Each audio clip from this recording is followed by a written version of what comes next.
So these blue lines on this Cartesian plane represents the slope field for the differential equation dy by dx equals 2x. And these are the solution curves here. So each of these curves represents a possible solution to this differential equation. As you can see, we have many different curves we can draw on this one particular slope field. Now we have some software that will show different slope fields. So here is a slope field for the function dy by dx equals x plus y. Now if I were to click anywhere on the slope field, I get a solution curve to that differential equation.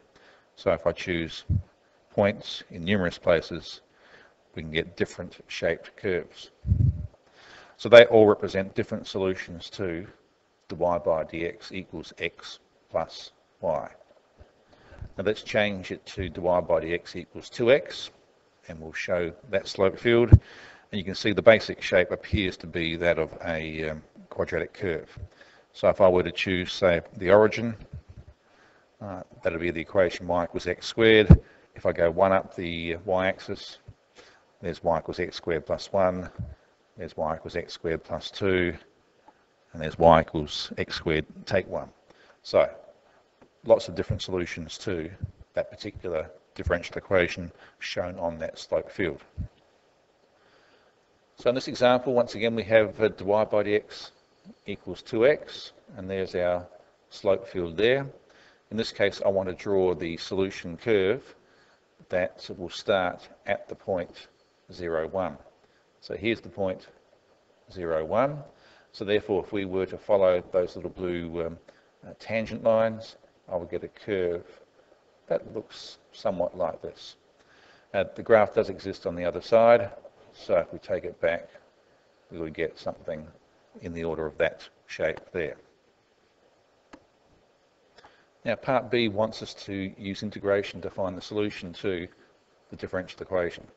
So if the y by dx equals 2x, then y would be the integral of 2x with respect to x. So we increase the power by 1, divide by that power, plus our constant. So we end up with x squared plus c, which is what we expect for an equation of that type there. We have this value here. When x equals 0, we know that y is equal to 1.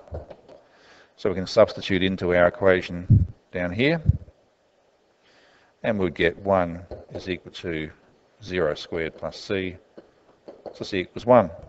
And therefore the equation y equals x squared plus 1, which is what we would assume this equation is here, going through the point 0, 1, and being our basic quadratic equation, y equals x squared. Next example, we're going to work out the solution, which is the original function. So once again, y would be the integral of 1 take the sine of 2t with respect to t. So 1 becomes t, and then minus sine will become minus cos, so that's going to become plus cos 2t, then differentiate the 2t, we get 2, must divide by that 2, so times by a half, plus some constant.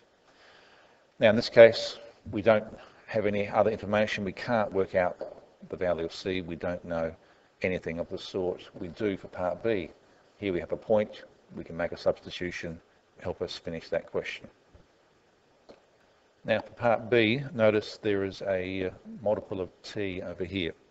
So I can't integrate that until I get dq by dt by itself.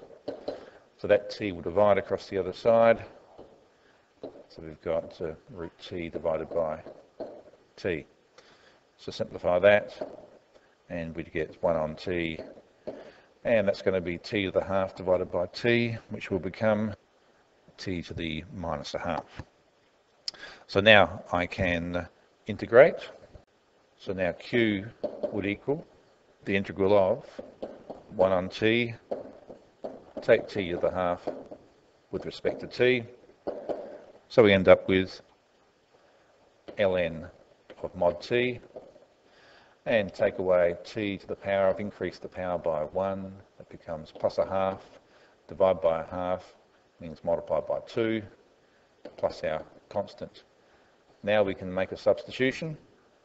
So I know that when t equals 1, q equals 4.